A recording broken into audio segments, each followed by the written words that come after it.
Hello everybody. In the current affairs this week, the week ended 17th of August 2025. This week marked a meeting between the US President Trump and the Russian President Putin in Alaska.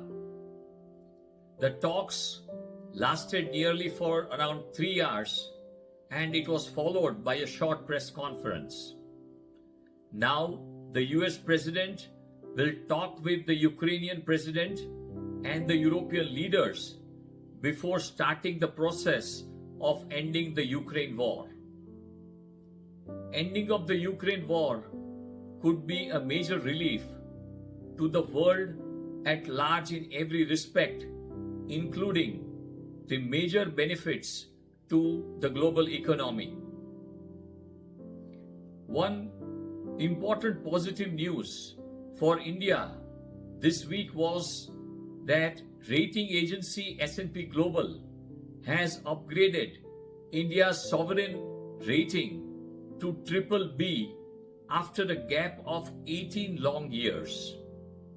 The reason for this upgrade were, firstly, the robust economic growth outlook of India and the US tariff which have been recently inflicted upon India are not going to impact this growth outlook very significantly.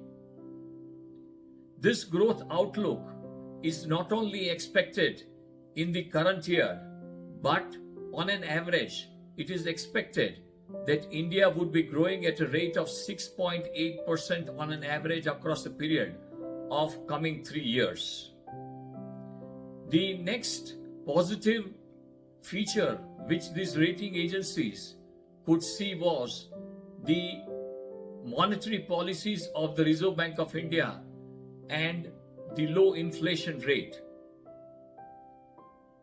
Last but not the least, very important, that the government spending discipline has improved the fiscal health of the country. Today, India is amongst the few countries in the world of a certain size of economy which is having a fiscal deficit which is well within manageable limits. But there are a few potential risks also which are always there when a rating is happening on any country. When it comes to India, the foremost risk is that if there is any reversal in the political commitment towards fiscal discipline by slipping of the government in any kind of populist measures or any freebie-driven policies, that might impact the fiscal discipline and the fiscal health of the government.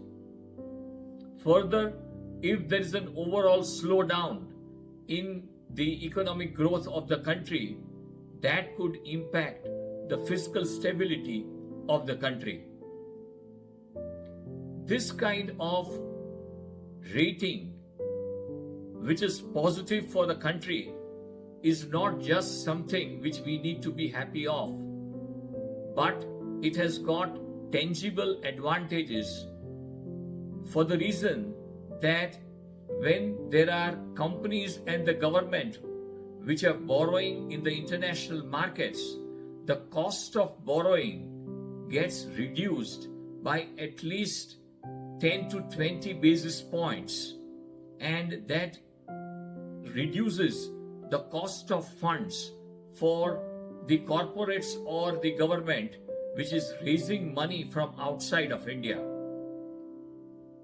These positive news on the global front, being the talks between the US and Russia, and this kind of rating upgrades for India led to a positive sentiment on the Indian stock market.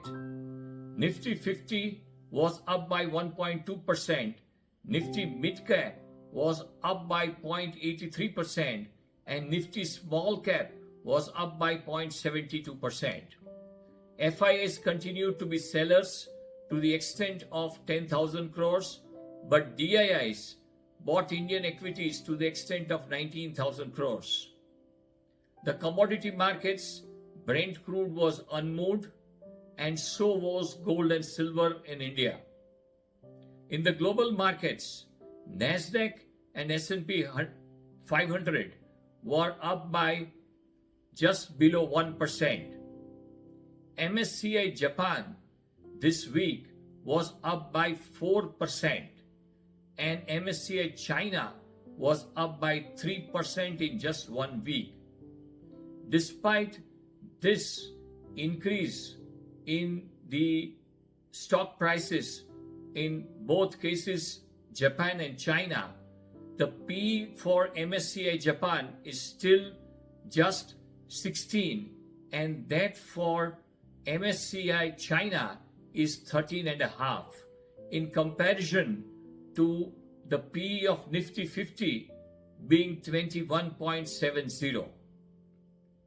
Lastly, this week, TCS has announced that it is preparing a list of around 12,000 employees who would be relieved from service, and this is something which speaks of the kind of change and transformation which is happening on the IT sector front.